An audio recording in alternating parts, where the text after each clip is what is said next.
Hello, everybody, and welcome back to the Sanderlanche podcast. This week, we read The Way of Kings by Brandon Sanderson, chapters 35, 36, and 37, wherein Kaladin weathers a storm, Shallan gets a lesson. I was going to say a valuable lesson. I don't know that I'd go quite that far. And then we find out some interesting stuff about young Kaladin and Lirin. I think these are a few pretty interesting chapters, I feel like. I'm Data, and with me today is Joe, Jack, and Jamie. So hang on to something, everybody. The Sanderlanche is about to begin.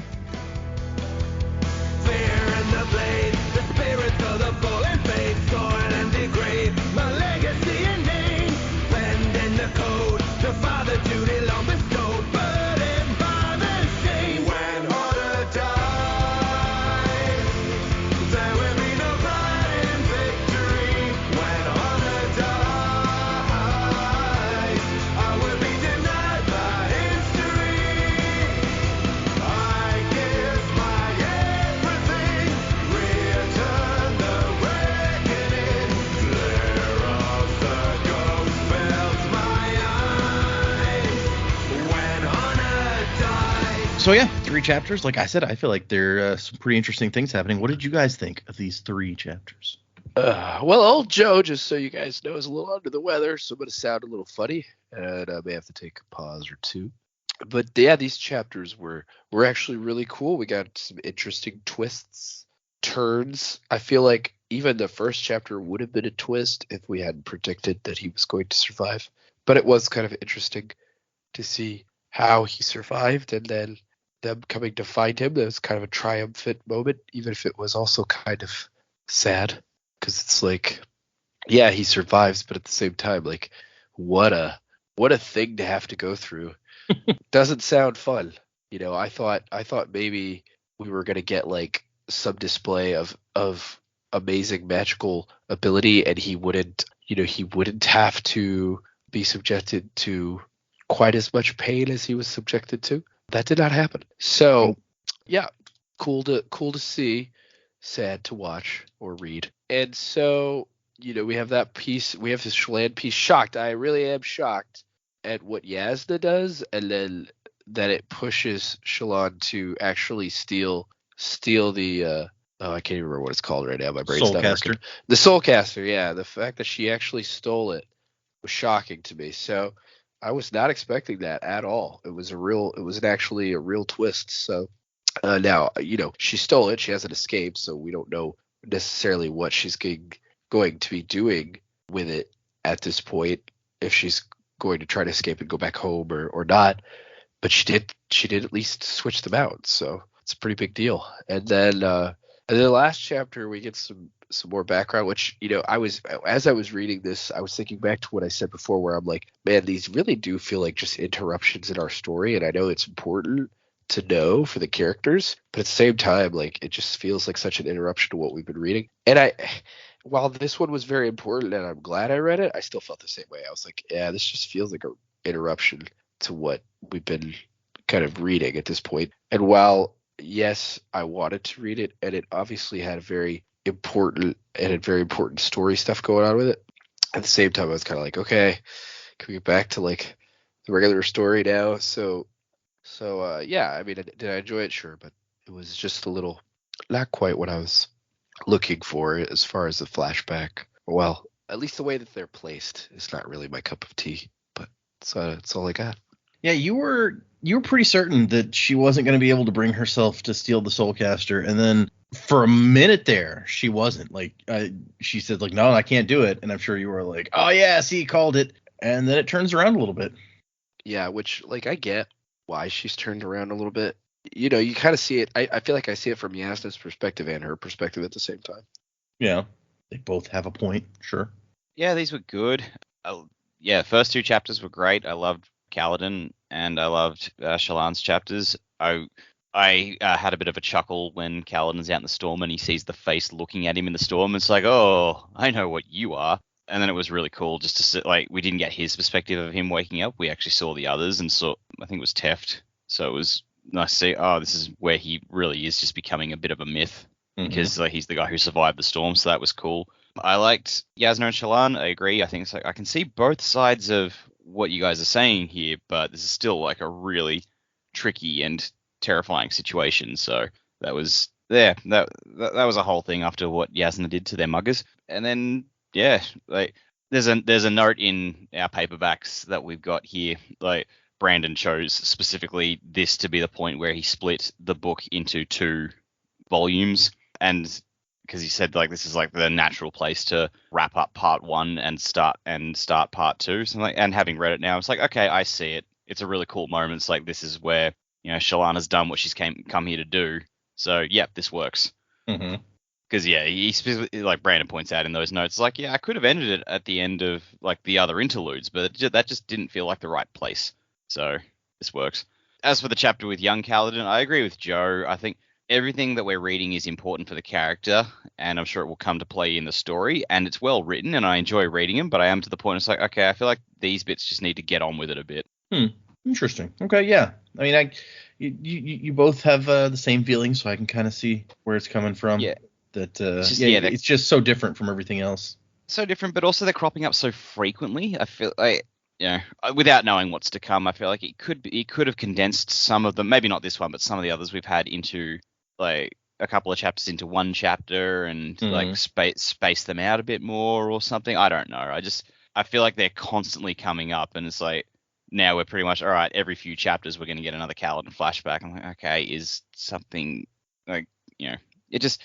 Yeah, they just happen really frequent. I'm like, you could space this out a bit more, I think. Maybe. I guess it depends on what they're building to, if anything. That is true. You got to figure there's some point. Like you said, they got to come into play somehow. Yeah. That's fair. It's that's interesting. Because obviously I haven't read the broken into 2 pieces thing, so I haven't read that note that he put in. But I agree that it kind of makes sense. And I said that before when you told us what chapter it was, and I went back to look. I was like, you know what, that seems like a reasonable place for that. Yeah. He does, like, he puts the same note at the start of volume 2, which is just like this is why we decided to split it here. Like aside from the fact that saying this is the start of part 2, it's the exact same note, and then right at the end he says, by the way, if you hadn't read volume 1 before this, you probably should. Good. I was going to ask if he did that. That seems like something that you'd want in there. Yeah. Just in case someone did get it for Christmas. This is not the someone first gave one. them. Here's the Way of Kings. Like, this is part 2 of book 1. And who knows how many people got it and didn't even read that note, but it's there. So you can't complain that they didn't warn you if you didn't read it. I just thought it was interesting that he chose the splitting point himself. He says that is in good his that note. they let him. Yeah. I would have thought, maybe the publisher could do that. Would do that, but no, like that's. Like they allowed him to pick, and like, okay, that's very big of him. Yeah, for the best, probably. It's like somewhere in here, publishing wise, you have to have a break between, somewhere in this chapter to this chapter. You choose. Yeah, I believe that. It's kind of so I'm kind of going to start backwards. I think the cutoff where it was, it felt very much like if you're watching a stage show and you get to the end of Act 1, and it's like, I can see you've got just enough suspense and just enough answers to sort of go, yes, okay, I'm happy with where we are, but there's enough to get you to come back for the next book. Because I then going back into that chapter with Shallan, I was like, is that where we ended? No, that's the middle of the book. Yeah, middle of what we read. Yes, confused. With Shallan and Yasna, I was really thinking she was going to chicken out. And she was going to chicken out until like the last page.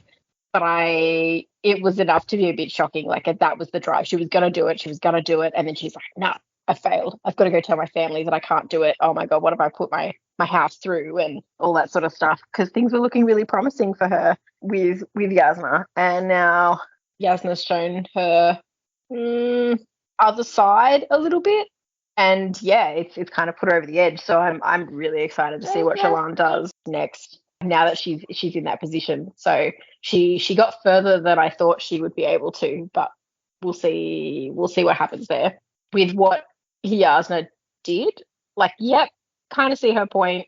sort of see her backstory. Well, obviously coming into play, there's something we don't know about her past, I would imagine. But wow, we got to see some soul casting powers that I hadn't really considered before.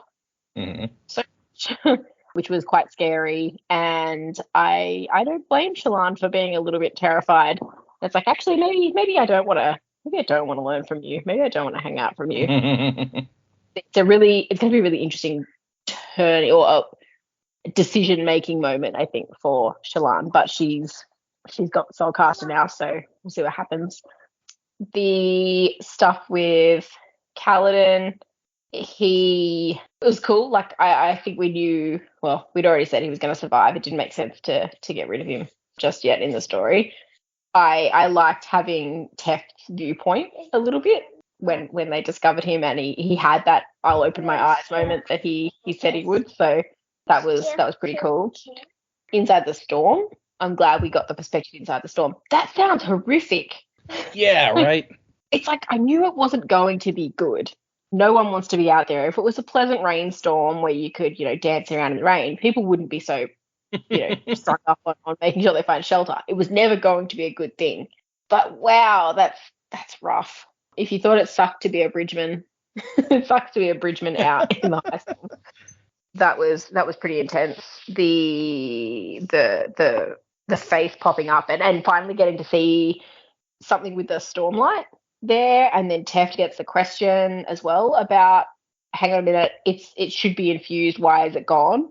I thought that was quite cool as well. And then tying it into Cal's conversation, like with his mother and then with Liren. While I agree that those chapters can be a bit disjointed from everything else we're doing, I feel okay with them where they are.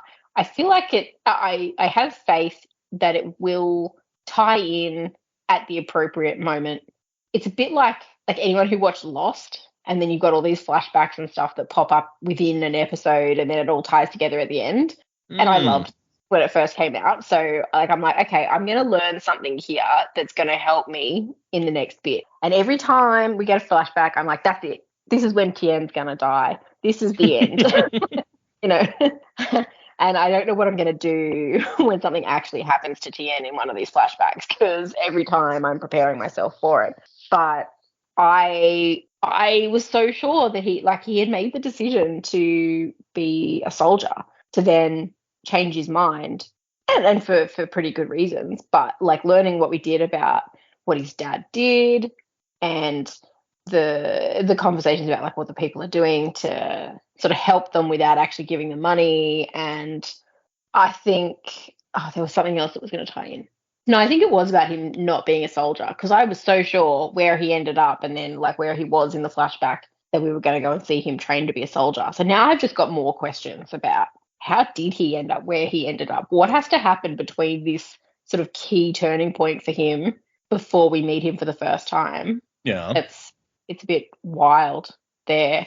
And to be Sadeas seems to be the high prince over this area that he's in now, to end up in Amaram's army, not Sadeas's army, unless that's kind of a subset of Sadeas's army. I'm not sure how that all fits in.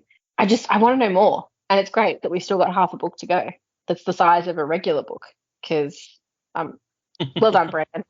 Yep, so much still to know. Okay, so yes, it told us back in that first chapter with Kaladin, I had to go make sure it was mentioned, that the battle they were fighting, somebody was encroaching on Bright Lord Amaram's territory, the land ultimately owned by a High Prince Sadeas. So he's a subset, yep. There you go. But it's, and you brought up something that we talked about a little bit before, where it's I think a lot of people didn't think Shallan was going to manage to or bring herself to steal the Soulcaster, but we talked about if she does, what does she do next? And so like you said, that's going to be really interesting to see from here on out. How do you go on from here without getting caught? Yeah, I think it's good for her that the Soulcaster is not going to work right now. She's actually got a bit of a window of time. She hasn't just swapped out a working Soulcaster from a not working Soulcaster, because that's going to prompt some questions. So when stone's gone. Like I think that was, considering what she just went through that night, that was incredibly quick thinking to still swap it out. Yep. Like that, she saw the moment and she took it, and that must be exhausting just waiting on the moments there. But I feel, well, and I'll save that for predictions. We'll come back to that. It's all good. Okay. Fair enough. I mean, everyone has also talked about the flashback and how we feel about the flashback. This is, well, I agree. There have been some that are like, well, maybe did we really need this? And at this point, this one feels very much like, oh, okay, this is some deep stuff we're learning about Kaladin's past. So I kind of like the way this one went. But so I think you had some good points on that one too, because it's, I mean, I see why they would get a little bit old, but every once in a while you get one that's like, oh, hey, this is something. Yeah, sorry, it was just a bit word vomit today for me. Well, there was lots of good stuff in there, so it works out. Yeah, that's true. Right, well, then let us move into these chapters, I suppose. The first one is A Light by Which to See. And the epigraph, once again, we're getting, these feel like very scholarly sort of epigraphs. And this one says, though many wished Eurytheru to be built in Alethela, it was obvious that it could not be. And so it was that we asked for it to be placed westward in the place nearest to honor. And then it's from, this is possibly the oldest surviving original source mentioning the city. And I do like the end, the last bit, what I wouldn't give for a way to translate the dawn chant, which that's just a cool name for a language. It's the dawn chant. I gotta wonder, like, from that, okay, so we're seeing some scholar interpret this, like, is this Yasna? Is this her dad? Mm-hmm. Like, wow, they're clearly very focused on Eurytheru. Yeah, like we know that Yasna just recently was asking a question about that when our Arden buddy was here. So something, maybe, yeah, it could be that these are Yasna notes, or her dad. Is she? Yeah, I was gonna say, is she only interested because her dad was, and she's trying to piece together what happened to him? Right. Yeah, it could be. And we get a little more of that here in this in the section that we read too. So.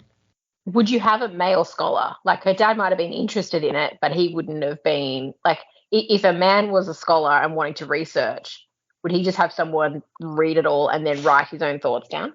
That's a good point. I keep forgetting about that. Well, I don't think they even know how to write. Right, yeah.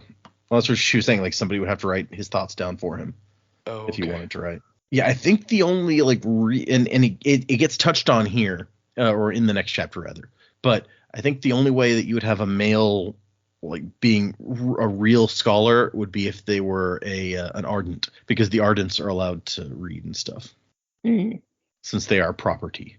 But yeah, so I don't know how much research her dad could have done. That's a fair point. Could have had somebody looking into it for him. But yes, first it's Kaladin, and he is hanging here on the side of, and when we read in the last chapters that, like, he's tied up by his legs, but his hands are free. I was like, that seems like a weird thing to, like, leave his hands free. He could try to figure out how to untie himself. And I think we figure out why they do that when this happens, because he, the storm wall hits him and it just lifts him up and takes him, a couple paragraphs in, it says that he is flapping in the wind like a kite as the wind is, like, blowing so hard, and he's tied to a ring on the roof of the barracks. Horrific. Yeah. And at the same time, there's, like, big rocks, like, crashing down around him and stuff. And he's too numb to tell how many of these, like, bits of debris are slashing against or open his skin or beating on him. Like, it's not just the wind, but it's, like, freezing cold at the same time. And then it gets so bad that he screams, and it's like, oh, the scream was a mistake. Now the cold is getting in my mouth. Like a spirit forcing its arm down his throat, which that's a picture. And he gets a hold of the ring that he's tied to, and he can use that as a handhold to try to keep himself in place. But it's hard. He's still got that sphere in his hand for one thing, but also it's just like the wind is so insane. It's pulling at him all the time. Lightning, thunder, wind, freezing rain. It's just a lot of fun being out here. In the brief moments of light when he dared to look, he thought he saw Syl standing in front of him, her face to the winds, tiny hands forward as if she were trying to hold back the storm. So that's a friend, is Syl. Of course, I guess, she's probably not cold and worried about getting smashed by rocks or whatever, but still. I am the wind. I guess she is, I guess. So that's a fair point. Yeah. And then all of a sudden, it stops, and there's blackness. And it's like, not unconscious, blackness. And he's like, oh, geez, I'm dead. That I must have died. But why am I still on a wet roof if I'm dead? This isn't fun. What fresh hell is this if I can still feel what's happening to me when I'm dead? That does seem unfair. We do keep thinking things can't get worse for Kaladin, and so that seems like exactly in line with how things have gone so far. If he manages to die and still be suffering. Yeah. It's like the South Park music kicks in. It's like, little boy, you're going to hell. Oh, I remember that. Yep. Oh, great movie. Brent Spiner is Conan O'Brien. Completely random Star Trek related. That was Brent Spiner? Apparently, yeah, according to the credits for the movie. Wow. Okay. Yeah. Random, right? Anyway. So, as he's lying here in the darkness, there is suddenly a face in front of him. So it says an enormous face appears just in front of his. So it's a giant face right in front of his face, but also it's an enormous face. It extends far to either side, and yet somehow he can still see it, like the whole thing. Inhuman, smiling. So yeah, that's not creepy or anything. A ginormous smiling face pops up right in front of you in the middle of the storm. Planet Shard is just like another one. That's the stuff of nightmares, honestly. The creepy smiling, I think, is the thing that pushes me over. It's like, oh, Yes, it is. It's the smile. Yeah. Yeah. Wet enough for you? Yeah, just gonna have a conversation. And then the sphere in his life flares to life, like it's suddenly infused with stormlight, and he can see for a moment and sees that his shirt is in tatters, his skin lacerated, and he's so shocked that he looks up at the face and it's gone. And then the storm comes again. Not as strong as before, but the rain's still cold, and he passes out. And then we get the the Teft perspective, after the storm. And Rock is eager. He's the first one out the door when the storm starts to calm down. And Teft does not want to go. I love the randomness of his knees always hurt near a storm. His grandfather had complained about that in his later years, and Teft had called him daft. Now he felt it too. Yeah, what goes around comes around, my man. And so he's going out in the rain. He's thinking how stupid Rock is for believing that what Kaladin said before the storm, but at the same time he wants to also believe it, so he doesn't want to look. He doesn't want confirmation that Kaladin is dead, because then he'll be let down. And he looks up and it's like, yep, the corpse looked like a hunk of slaughterhouse meat, skinned and bled. Was that a person? So that's not a good start to. I mean, at that point, do you even want to be alive? I mean, sure. And so his skin is sliced in 100 places, blood still dribbling, mixing with the storm water. Ironically, his face was cleaner now than when they'd left him, washed by the storm. And he's thinking, you almost made me believe. And Kaladin's eyes snap open, and everyone freaks the fuck out, because you would. And he drops the sphere, and there's no stormlight in the sphere. He's like, who's been tap dancing on my chest? And Teft is like, what on earth? You leave a sphere out in the storm, it gets gathered stormlight. That's what it does. What happened? And Rock is so excited that he's not even speaking Alethi. He's yammering on in his own language for a bit. And then he's like, oh, right. We need a ladder. And Teft seems to know something about something, because he thinks an empty sphere after a storm and a man who's still alive when he should be dead. Two impossibilities. Together they bespoke something that should be even more impossible. And we end the chapter with him being like, Kaladin, you better survive, son, because I want some answers. So there's something there. We don't get to know what, but Something's up with Cal. Something's up with Cal. Something's up with Teft. Something's up with Teft. Cal sounds better because it sounds more like Jack. I can't wait for to be king. For Sadius's reaction.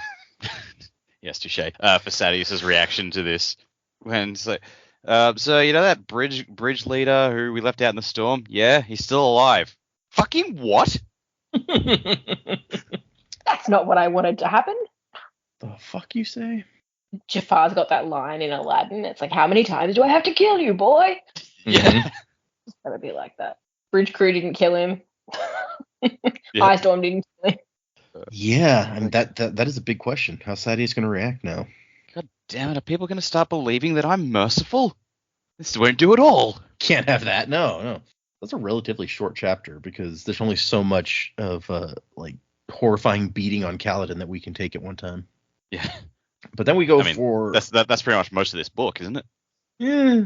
Then we go for the longer Shalon chapter, which is called The Lesson.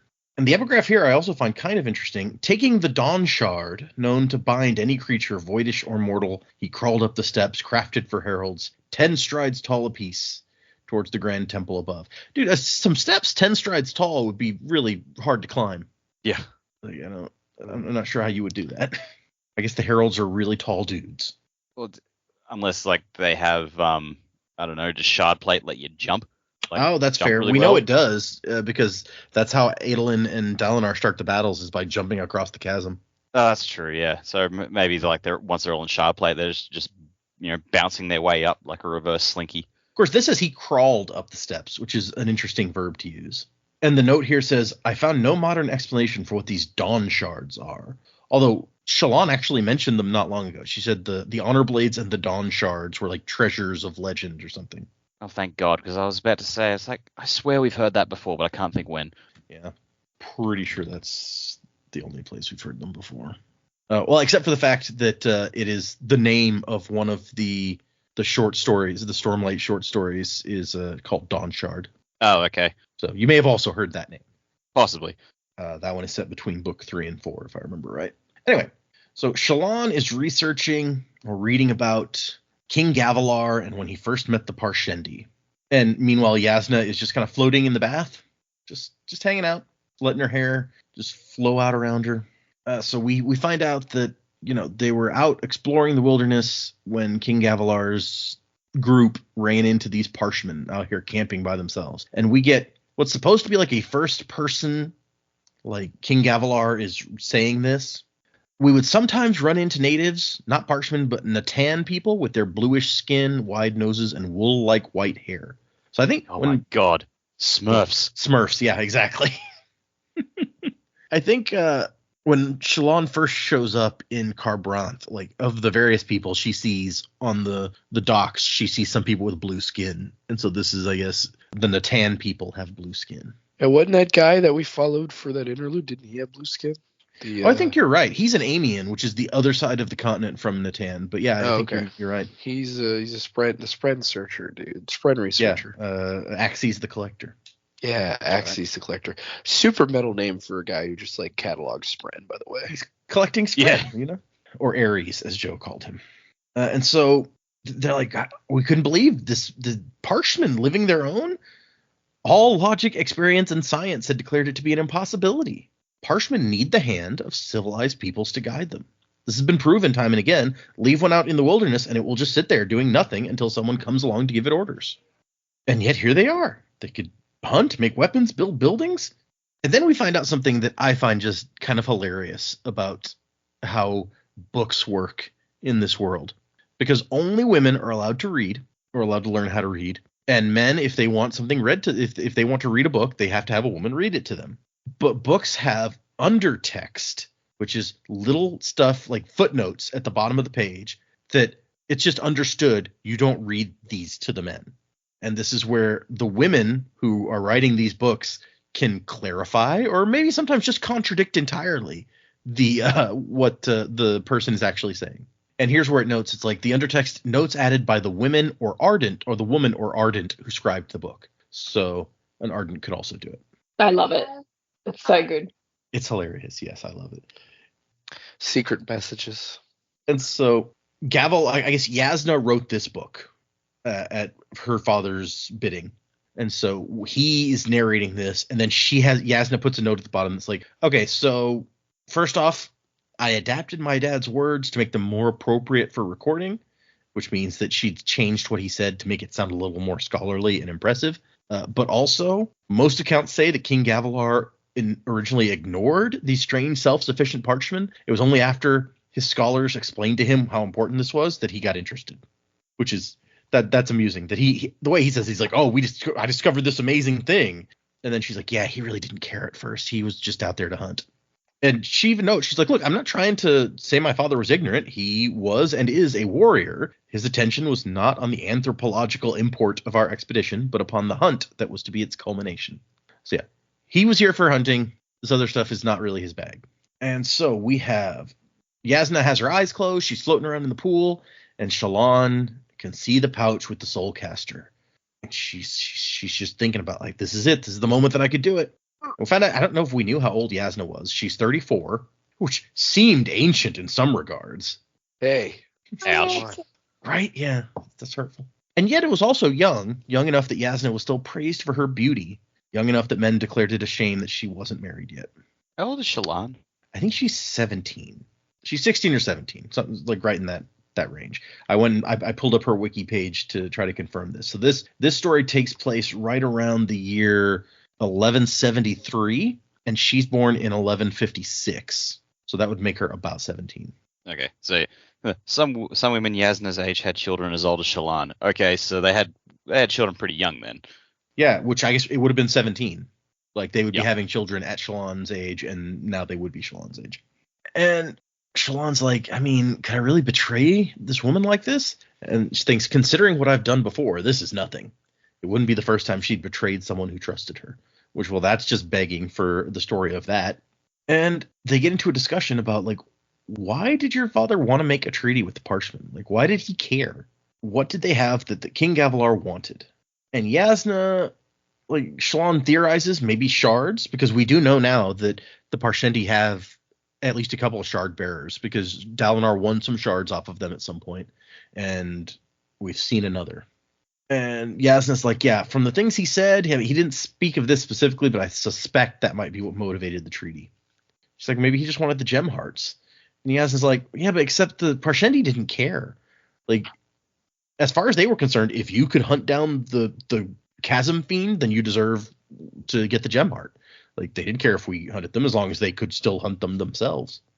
And then the question is, okay, so why did they kill him? And that is the big question. Nobody knows still. Even Yasna is like, I don't know. I mean, we saw the guy actually kill him, and even Seth didn't know. So this is a big mystery. And Yasna praises Shallan, like, you're progressing more quickly than I'd assumed you would. You were right, and I was wrong to judge you so harshly because of your prior education. You have the determination and capacity to become a respected scholar. And that's when Shallan's just like, I can't do it. I'm an idiot, but I came all this way, and I can't do it. What am I going to tell my brothers? I've doomed my family, but I can't do this. And Yasna notes that Shallan is kind of anxious. And she's like, you know what? I think you've been penned up in here too long. Let's have a more hands-on lesson. And Shallan's like, ooh, natural science? Because that's her thing.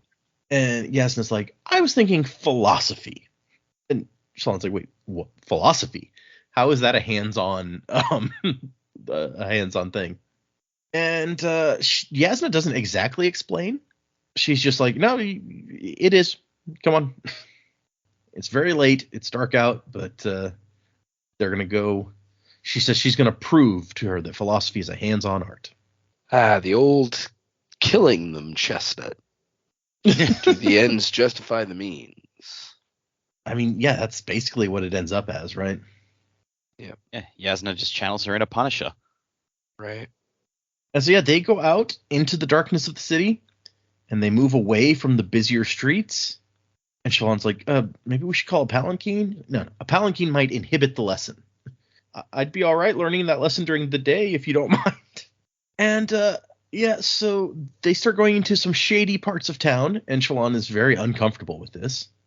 And Yasna pulls off the glove that's over her soulcaster and shows off these bright stones. And Shallan's like, is it wise to be showing your wealth like that, brightness? And Yasna says, no, it most certainly is not. The street has gained a particular reputation lately. On 3 separate occasions during the last 2 months, people were accosted by footpads and murdered here. And Shallan's like, oh, okay. And apparently the City Watch won't do anything, because even though Taravangian's like telling them to. So that's not great either. No, it's like people are getting burgled and murdered, and they're just like, yeah, whatever. Whatever the reason, there are no cops here in this very dangerous area. And so then she walks down like a dark, narrow alleyway, and Shallan's just like, what are you doing? This is philosophy in action, child. Come with me. And here come some dudes. Some guys creep out of the darkness, and they meant murder. You didn't rob women like Shallan and Yasna, women with powerful connections, and leave them alive as witnesses. Nah, gotta kill him. And Yasna's like, all right, and here's the lesson. And there's 4 guys, and soon there are no guys. Yasna touches one guy, and he becomes fire, like we saw her do with the paper before. Or, well, I guess Shallan saw her. She had a drawing of it. And so it's like the flames are in an outline of a man with his head thrown back for a minute, and then he's just kind of, whoosh, there he's gone.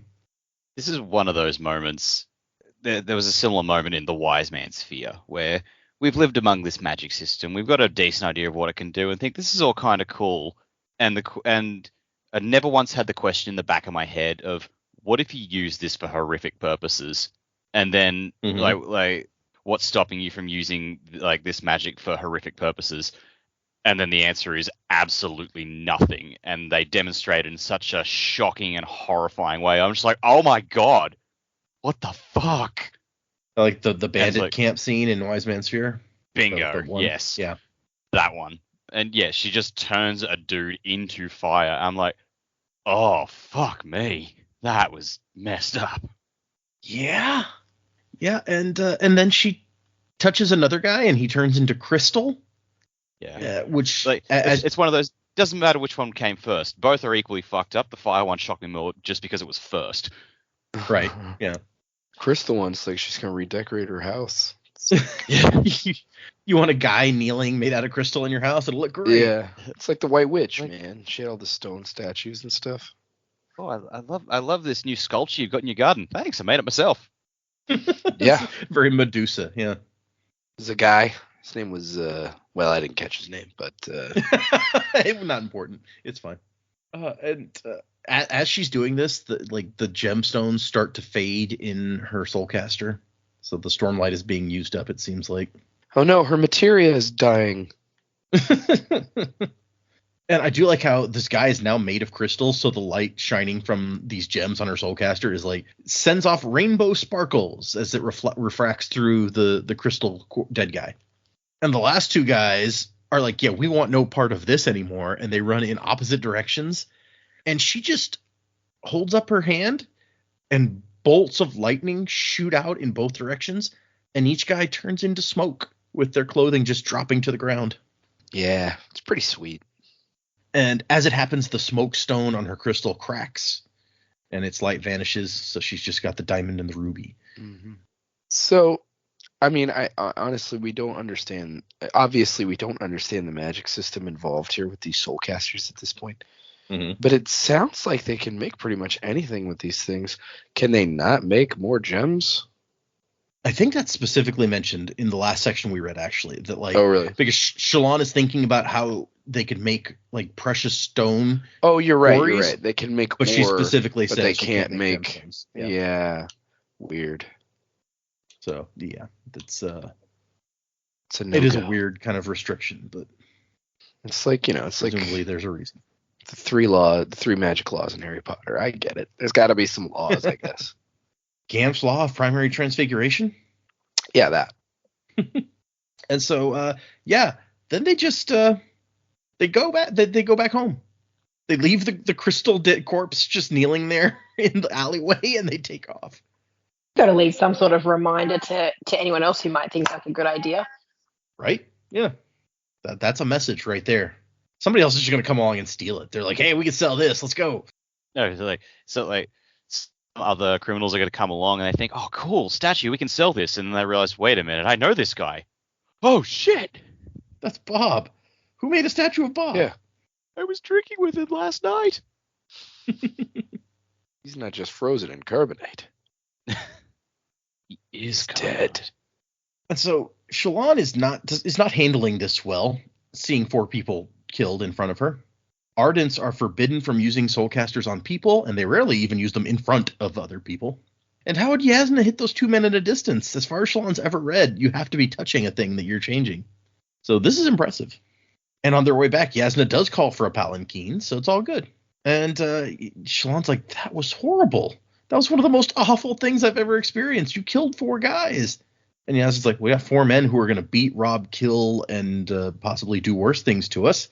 And Shallan tries to say, like, you tempted them. You went into this bad neighborhood and showed off your wealth.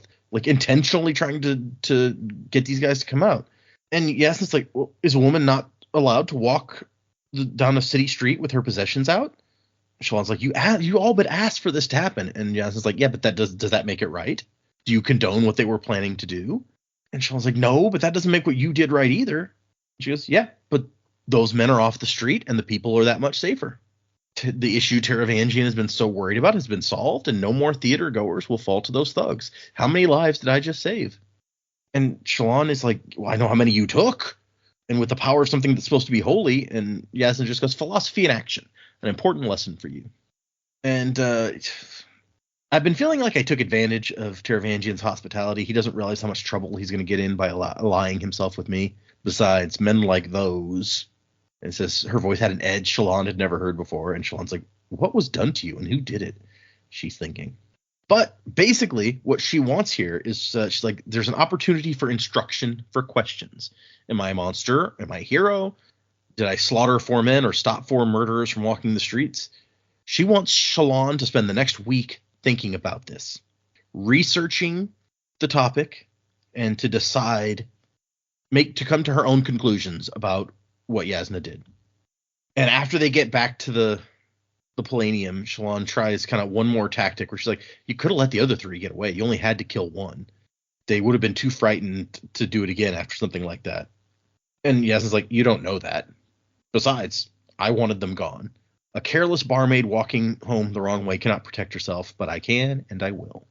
And Shallan's like, well, but you don't have the authority to do that, not in someone else's city. And Yasna's like, yeah, another point to consider, I guess, actually, in your research about whether this was right or wrong. And Shallan's like, how dare she do this? How dare she make me a part of this? How dare she use something beautiful and holy as a device for destruction? Yasna didn't deserve to own a soulcaster. And Shallan, without thinking about it anymore, makes the switch with the soulcasters. She even pops like the bad gem into the one that she's been carrying so that it looks the same, the cracked gem. And then it's kind of like freaking out about what she's just done. Is Yasna going to notice? And Yasna just like hands her the hairbrush. 50 strokes tonight, Shallan. It's been a fatiguing day. And so that's where the first book does ends. Yasna count? Maybe. Like, if Shallan's not paying attention, does 47? Does she get called on it? Could be. Who knows?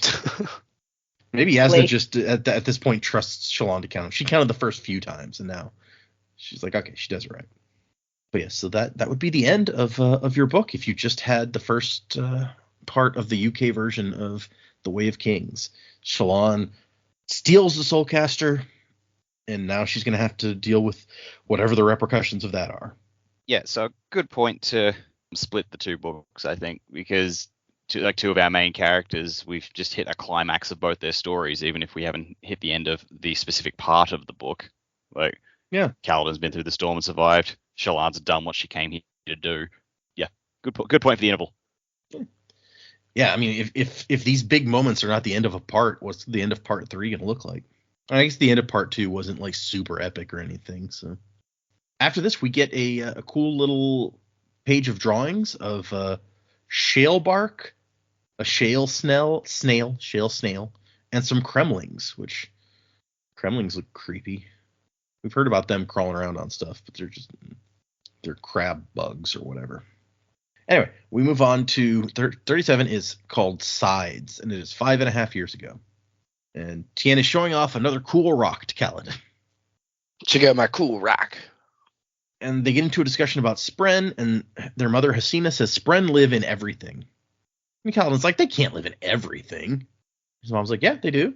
Spren appear when something changes, when fear appears, or when it begins to rain. They're the heart of change, and therefore the heart of all things.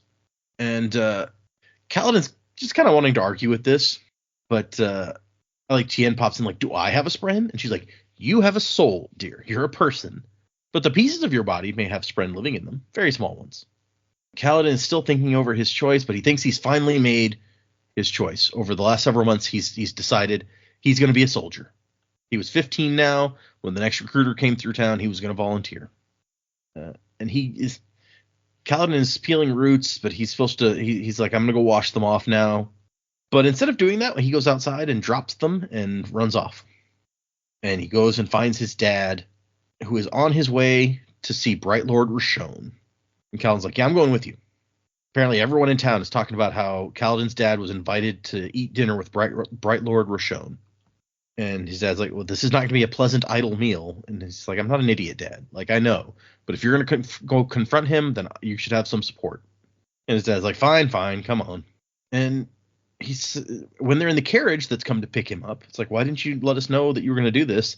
And Liren says, I wasn't sure I was going to go. What else would you do? Move away. Take you to Kharbranth, escape this town, this kingdom, and Roshone's petty grudges. And Kaladin's like, wait, that's a thing that we could do? We could just leave? And not have to suffer under this guy? And his dad's like, yeah, I mean, even if we didn't go all the way to Kharbranth, like, there's lots of towns that would love to have us. Most of them have never had a surgeon to heal people. We could even go to Kholinar, and I could get work as a physician's assistant there. And Kyle's like, well, why don't we do that?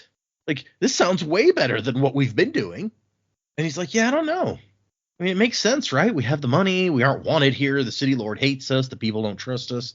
The Stormfather himself seems inclined to knock us down. But apparently, Liren just can't do it. There's a tie between a man's home and his heart. They're mine, son, and I am theirs. I can't leave them to Roshone. Even if they like what he's doing? Especially if they like, yeah, because of that. And we find out that people actually, that they're not leaving money anymore, but they do leave food. That's how we've been surviving these last 4 months, because people leave food for us. In fact, it is some of the very same guys who tried to rob us that are giving us food, which makes no sense really, but you know, people don't have to make sense. They go in, they start talking to Roshone. Liren makes a point that's like, I'm of second non. I have a personal invitation. Surely you wouldn't like not give me a place at your table. Yeah. But they're not going to eat, at least not much. The meat is more spicy than Kaladin's used to, so that kind of stops him a little bit. But Liren just wants to get down to talking. And Roshone's like, okay, fine. Do you really think you can keep defying me? Your family is destitute. And Kaladin's like, we do just fine. And if it doesn't work out here, we can leave. I'm not going to bend to your will. And Roshone's like, if you leave, I'm going to contact your new city lord and tell him about the spheres stolen from me. Which is hilarious because they were not his, regardless of whether they were stolen or not. And Liren's like, I would win an inquest, so screw you. In his mind, they were his. Apparently, yeah. And Roshone's like, yeah, you would win an inquest. You were very meticulous to prepare exactly the right documents. You're the only one with him when he stamped them. Odd that his clerks weren't there. And the clerks read him the documents, and then he asked them to leave. So, like, they have told you this. And Kaladin is still trying to think, like, this guy's he's not one of the good light. He's not one of the real Light Eyes. He's like a reject from Light Eyed society. I'll see the real ones eventually. And we get Roshone's real complaint here, I think, is what we get to, where he's like, I don't like your little town. I don't like being treated like an exile, living so far from everything important. And most of all, I do not like dark eyes who think themselves above their stations. And I love Liren's response of, I have trouble feeling sympathy for you. I don't like your jerk off name. I don't like your jerk off face. And I don't like you, jerk off. And this guy apparently thinks that, being Light Eyes means he just gets whatever he wants. But he's like, okay, fine. Let's make a deal. I'll take 9/10 of the spheres and you can have the rest. Like, how freaking generous. Yeah. How, in what universe is that a deal? It's like, well, the spheres are legally mine, so you can have 0% of them. So that you can have kiss my ass. How about that? Yeah, it's like, if you're going to say that you want a portion of my spheres, what are you giving in return? Not harassing me? That's not really enough. And then Liren sends, like, Kaladin's like, my father will never. And Liren's like, Cal, just how about you go to a different room, get some other food in the kitchen. And Kaladin goes off to the kitchen and does in fact get some other food that's more to his taste than the super spicy Light Eyes male food. And in comes the kids' meal, exactly. He gets a happy meal. It's all good. And in comes Roshone's son, Relir, complaining about like how provincial this is out here. It's like, still, you've been there for a while at this point, dude. When are you going to let it go? Right. And along with Relir is Laurel, Wistio's daughter, who Kaladin has not seen in a while. did she know that his parents had been hoping to marry him to her? And he thinks like how grown up she looks. She's in a woman's dress. She has like the sleeve hiding her safe hand. She looks like a light-eyed woman, which she is. So yeah. And then Rhalyra is just like, yeah, you be a good lad and fetch us some supper. We'll take it here in the nook. And Cal's like, yeah, I'm not a kitchen servant. And the guy's like, and do it anyway. And he's like, no, I'm Laurel, tell him that I'm not. And she's just like, well, go on, boy. Do as you're told. We're hungry. Which, damn, girl. All right. I see how it's going to be. Yeah.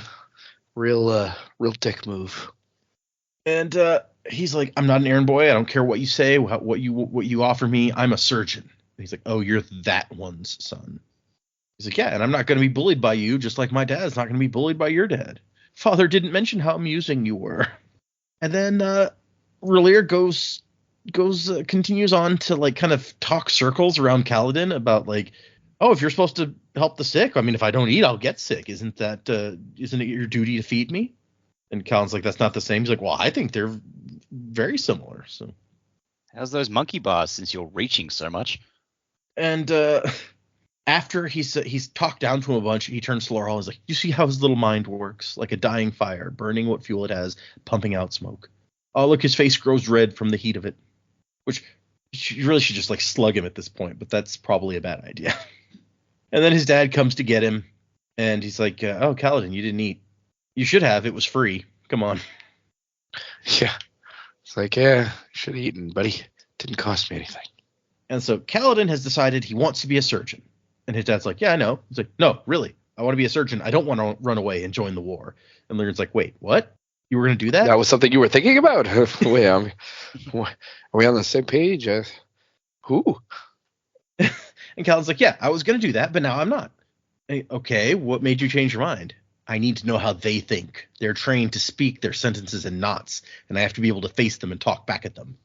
For all his talk of wanting to be a warrior, being childish, I feel like this reasoning for becoming a surgeon is equally childish. Yeah, it's super immature. I agree. I don't want them to be able to make fun of me, so I'm going to learn how to be a surgeon so they can't make fun of me. It works so well for your dad. No one ever like talks shit about him, right? Whatever. He's like, how many spheres did you agree to give him? And his dad's like, yeah, I didn't give him a thing. We talked for a while, and then I pretended to get hot-headed and left. He's like, pretended? Oh, yeah. He has to think that we're going to give in. So today's meeting was about giving him the appearance of desperation. He'll let me stew for a while, invite me back in a few months after he lets me sweat it out. If I give him anything, it'll just make him greedy for the rest. And he's nearly broke from losing political battles. I still don't know which High Lord was behind sending him here, but I wish I had him for a few moments in a dark room. And so basically, they're just going to delay until it's time for Kaladin to go off to school, and then one day he'll just be gone, and there will be nothing the guy can do about it. But during the discussion, Kaladin realizes something. He's like, as they talk, he's like, why would you do that unless you did steal the spheres? That's why you've been so tense. The drinking and the worrying. You're a thief. And Liren says, Wistio was not lucid in his final days. I knew that with his death, we'd lose the promise of a union. Laurel wasn't old enough yet, and the new Sea Lord would not let a Dark Eyes take her inheritance through marriage. So you robbed him? I made certain that promises were kept. I had to do something I couldn't trust to the generosity of the new Sea Lord, wisely, as you can see. And it turns out not only did Liren do this, Kaladin's mom was also involved, which she would have to be. Like, Liren can't write up the agreements or whatever. And so he's just like, oh, like what he like has always thought of his dad as has just like taken a shift. But it doesn't change anything. He's still gonna go off and go to study and become a surgeon. And he agrees not to tell Tien either. But we end with Kaladin deciding he wants to start going by his full name. It's a man's name. He'd always disliked how it sounded like the name of a Light Eyes, but now it seemed to fit. I'm a man now. And Liren's like, all right, very well, Kaladin. And that's the end of our chapters. So it's kind of a pivotal moment in young Kaladin's life where he learns something about his dad and decides that he wants to be called Kaladin and makes the decision that he's going to go and be a surgeon. Although at the beginning of the chapter, he'd finally made the decision that he was going to join the army. So who knows if this one will stick any more than the last one did. Fickle teenager. Big surprise. Oh yeah, good point. So yeah, that's our 3 chapters. Predicments. Where are we going from here? Oh gosh, so many things were kind of spun on their heads. This in this section. I mean, we kind of knew Kaladin was probably going to survive the storm. So as far as that goes, we've maybe he'll finally be recognized in some way. Or if I was Sidaeus, I'd probably be like, look, these guys are troublemakers. I'm just gonna. You know what might happen is Sidaeus might be like, hey, Dalinar, I hear you're thinking about using some people that run bridge crews like I do. Tell you what, why don't I give you my best bridge crew, and you could see how it works. Bridge crew, yeah, okay. Yeah, you can see how it works out, and maybe that's how Kaladin gets out from under Sidaeus' thumb. I'm gonna go with that. Why not? Shallan, I have no idea. I mean, she can't stay because Yasna's gonna figure it out pretty quick, I would think. Or this, and I don't remember if I've mentioned this before on the podcast, but I've kept thinking it over and over. What if her soulcaster is not broken and she was just like that dude lied to them and they were just too stupid to know they just had that it wasn't broken. Yeah, and it actually works just fine. And Yasna's gonna put it on and work it, and Shallan's gonna be like, wait, what the fuck?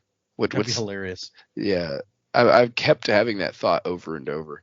And then when she's like, oh, hey, since that one works, I got to tell you something.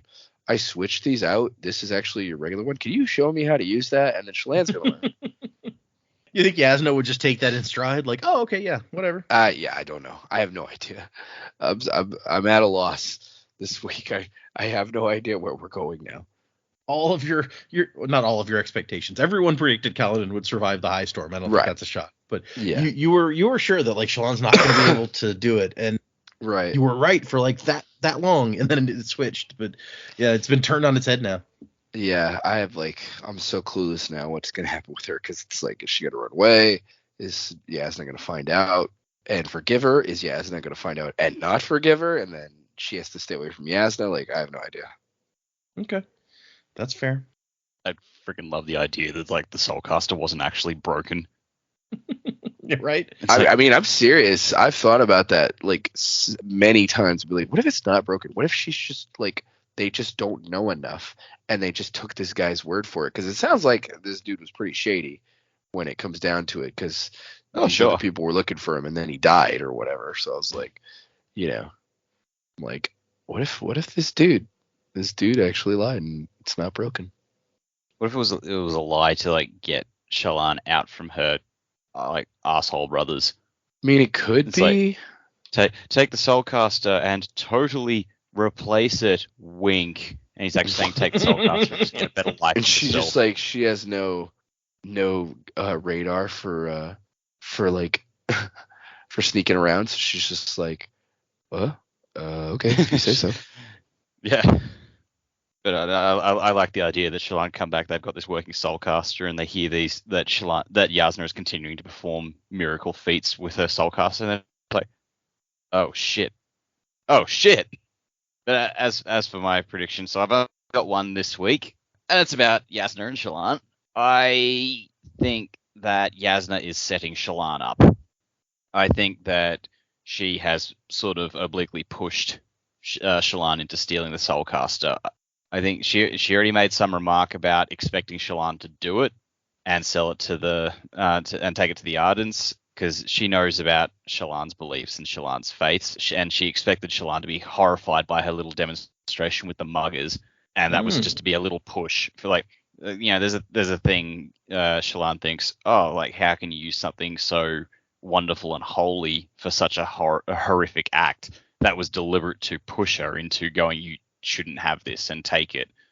So I feel like Yasna does her research, and Shallan was following her around for a while. I think maybe the reason Yasna kept Shallan on the run, trying to catch up with her, was so she could do her research about Shallan and her family and work out what the situation was and why this girl was pursuing her so aggressively. And so she's figured out what Shallan needs somehow and has made some plans around it happening. I don't know why. I don't know what need Yasna has for it, but she has set up, like, she needs Shallan to steal the Soulcaster, and she has done so that she has an excuse to chase her. The Ardents have been asking her to steal it thing. That was to put Shallan in a false sense of security, so Shallan thinks Yasna will go to the Ardents rather than her, but Yasna will be following Shallan pretty closely. Maybe she's connected to the Ghost Blood somehow and knows that they gave her a Soulcaster, which is now broken. So she's trying to do this without politically making it look like she's doing it, and then she's got something else up. I don't know what the end game is, but I am certain now that Yasna needed this to happen, and she's planned it. You're certain? Okay. Yeah. Right. Let's go all in on this. I like this idea that this would make Yasna just like one of those super masterminds who's like a Batman thinking like 4 steps ahead, and I like this idea. We've been impressed all around with everything her. We've seen her. I could 100% believe that. Yeah. So I'd love to see that. That'd be amazing. Yeah. I like Batman characters who are always thinking 5 steps ahead and stuff. That's a lot of fun. Who the hell are you? I'm Yasman. Okay, so taking Dak's theory a little bit in a bit of a different direction, just because it popped into my head there. Imagine if Yasna had already done the switch, so she had a broken one, switched it with one that worked, perhaps Shallan's father, and then needed it switched back so that no one figured out that she's stolen, like hers was broken all along, and now they've just switched them back. That would be funny. I like that. And so now she's going a long way. Yeah, it is. I don't know. It just popped into my head, and I was like, I'll share it. Yeah. So I think the clock's ticking now with how far Shallan can go before she leaves. I think she has the perfect excuse now to be completely horrified by Yasna and not want to be a part of that, to leave before suspicion arises that she's stolen the Soulcaster. It would not surprise me if, as Dak said, it was a setup, but I don't know. There's so many ways that could play out. Now, I'd like to see Shallan manage to get back to her family, but if they still don't know how to use the Soulcaster, I don't know that they're in any better position than what they were. It would be funny, though, if it was completely functional and they've swapped it out.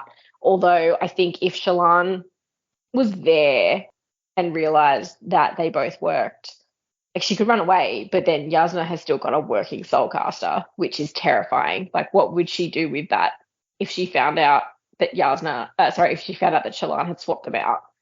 Like, I wouldn't want to be on the other end of that wrath. You'd have to try and make a pretty logical argument to Yasna, and I just don't see how Shallan's going to go with that. So I think she's got to get out quickly, but she can't be too sus about when she does it.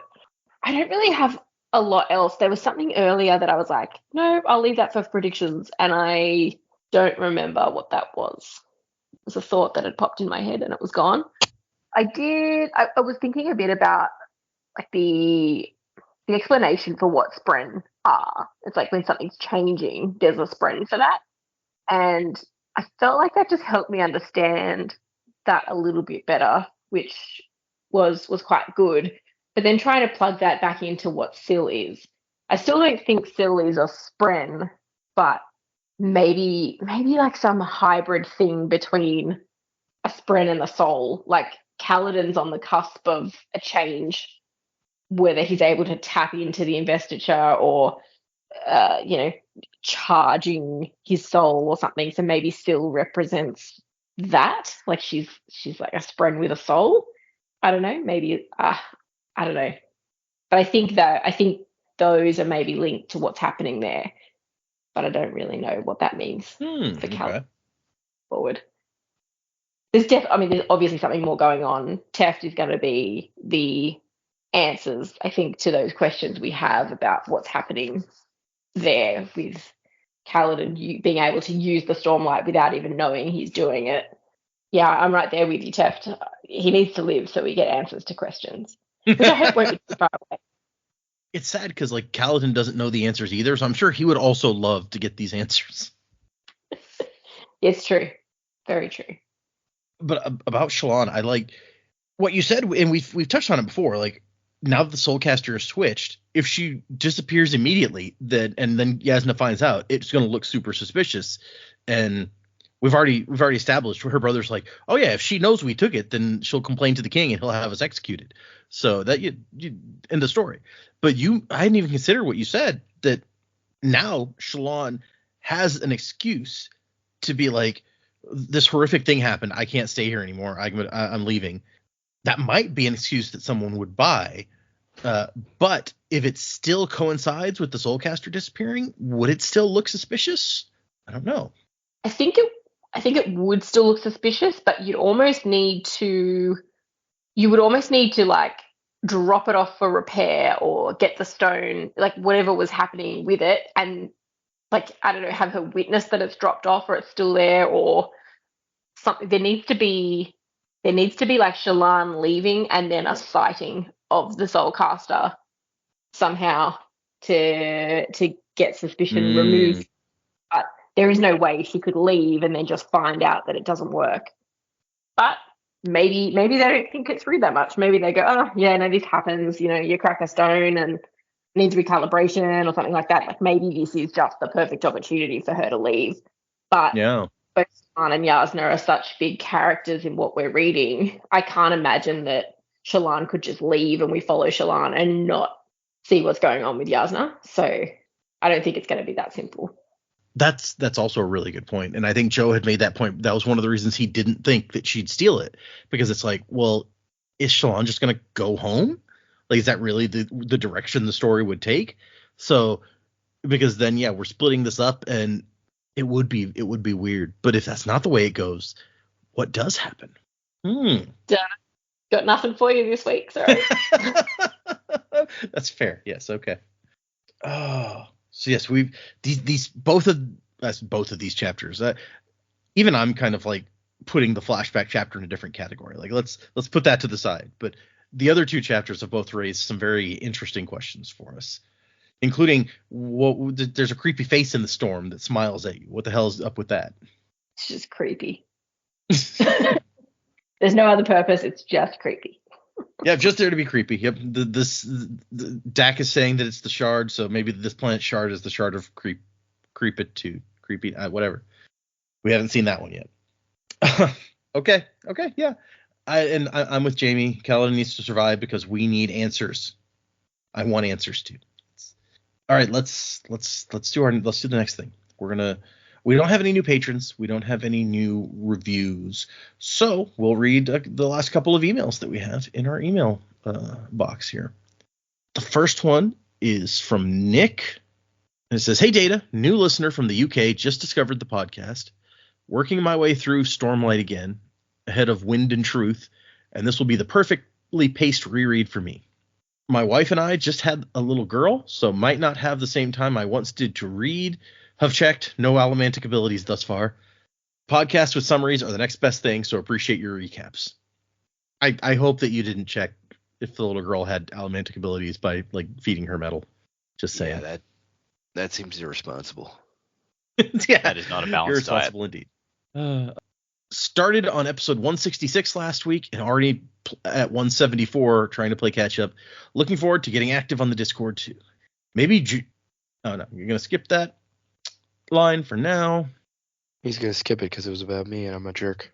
No, it's got potential spoilers for so yeah. No. And then he has a quote of the 5-star review he left on Apple Podcasts. Chartable does show that we had a new review in Great Britain on January 3rd from Nick.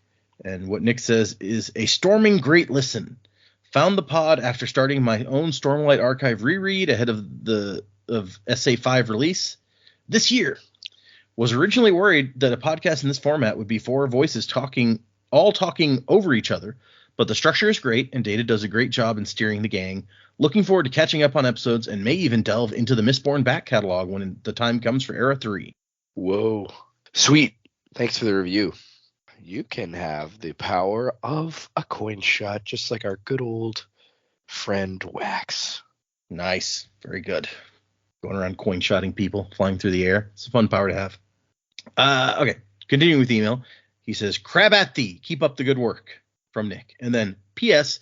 Must take a fair amount of time and organization to edit and keep the pod on track. So I've subscribed on the Patreon too. Hope this gets you a coffee or two.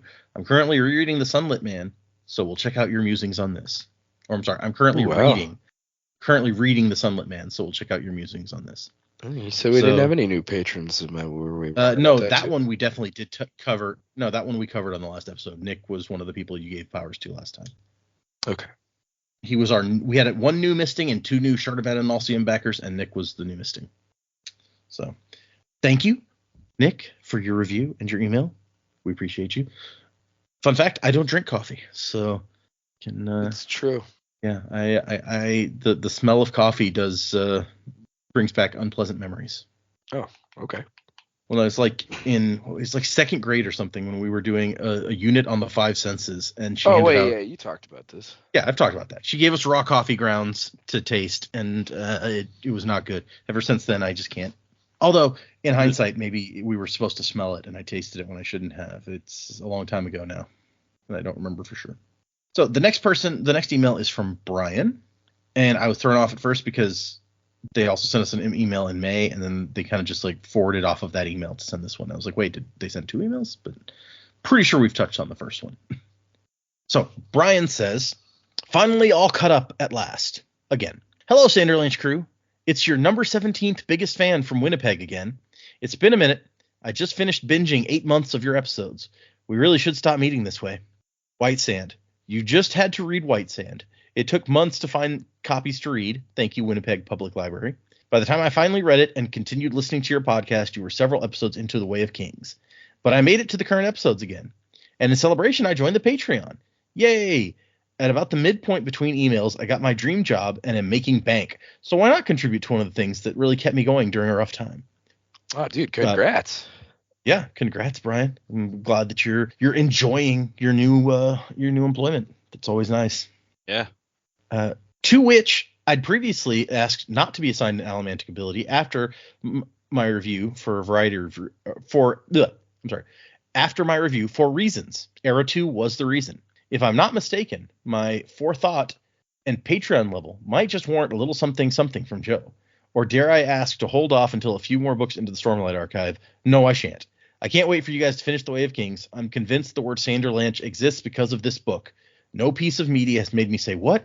No, what? No," so many times in such a short span. My jaw is still dropped. Dak, Jamie, and Joe, you continue to flummox me with how spot on some of your predicaments can be. Data, I look forward to listening to your secret project recordings just as soon as I start reading them. They've just been sitting on my shelf taunting me. I have to read another terrible book first at a friend's request.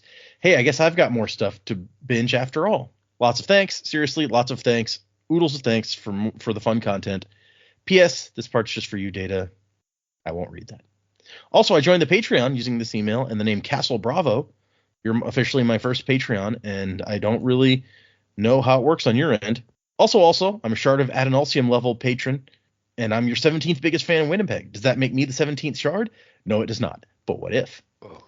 And so, yes, we did give Castle Bravo. That was another of the new patrons we read off last time. So they got a power.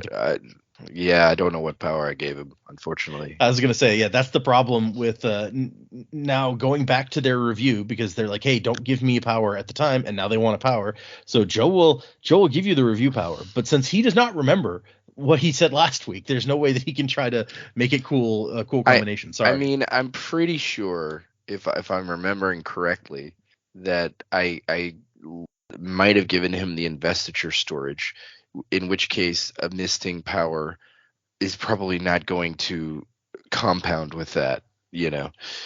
I would say that that's not how it works. So since I don't believe he could be a compounder based on what I've previously awarded him and the timing of this email being read, then I would have to just assign him a power. So I'm going to give him one of my favorite powers. I'm going to make him a Tin Eye. Yeah. So I tried to bring up the last episode and listen to it, see if I could find it, but it's more tricky to figure out exactly when that came up. So there you go. Tin Eye and whatever the heck you were last time. I hope it was worth the wait. Brian, thank you for your email. Thank you for leaving us the review way back when. Thank you for becoming a patron. We appreciate all of these things. You're awesome. If anyone would like to send us an email, the address is thesanderlanche@gmail.com. Find us on Instagram, X, and Patreon, where this week I messed up the week that we're recording this, and I just realized today that no new episodes went up on Tuesday or Thursday. And usually if my scheduling messes up and the episode don't post, somebody says something in the Discord like, hey, is there going to be a new episode today? And I go and fix it. Nobody mentioned it this week. So it wasn't until we record this on Saturday that I was like, oh, nothing happened on Tuesday and Thursday. Whoops. And so, fixing that for next week. But my bad. I'm still in the middle of my Defiant reread. And so if you're interested in hearing my reactions to Defiant, it's weird because with Cosmere books, there's a lot of like Cosmere theorizing that you can do or that I can do while reading these things for the first time. But I feel like with this book, I've had a lot more to say on just like character stuff. Like I'll have long periods of discussing the main character and my feelings about her, which in like much more deeply than I have in some of the other books that we've read. So maybe that just speaks to Defiant or that series being really well written from a character perspective. I don't know. But yeah, that's what's going on there. For anyone following along, next week we are going to hold on. Next week we are not going to have an episode. I am leaving 1 week from today on my honeymoon, and so I will not be able to record that day. So the week after this episode, you will not get a new episode. The week after that, we will be reading 4 new chapters. So 38, 39, 40, and 41 for those following along. And then I mentioned that we were going to be gone a bit in February, and actually I didn't realize how close we were. That first one that we missed will actually be in January. And so no new episode next week, back for 2 weeks after that, and then I will be going to Australia and gone for 2 weeks after that. So on this week, off next week, back for 2, gone for 2, and then back again is the theoretical schedule at this point. Although I don't know for sure that between the time we record and the time I leave, I will have time to edit an episode that week. So it may end up getting pushed back a little further. But yes, so that is what to expect coming up there. Am I forgetting like Russian anything? roulette, but with episodes. Yeah, right. Is there an episode this week? Is there not? Spin that wheel and find out. So sorry, y'all, that we'll be off the air a bit, but I'm going places. I'm doing things. I'm not going to pay for cruise ship internet. Not to mention the fact that changing time zones, I don't know how to track that well to try to record. But yes, so 4 chapters for the next episode. Music by Miracle of Sound. Thank you, patrons. Thank you, emailers. People hanging out on the Discord, chatting there. If you want to join our Discord, you can find the link on our website, www.thesanderlanche.com. And wasn't to the time of next. Colo, P.S. Vasher. Crab at thee.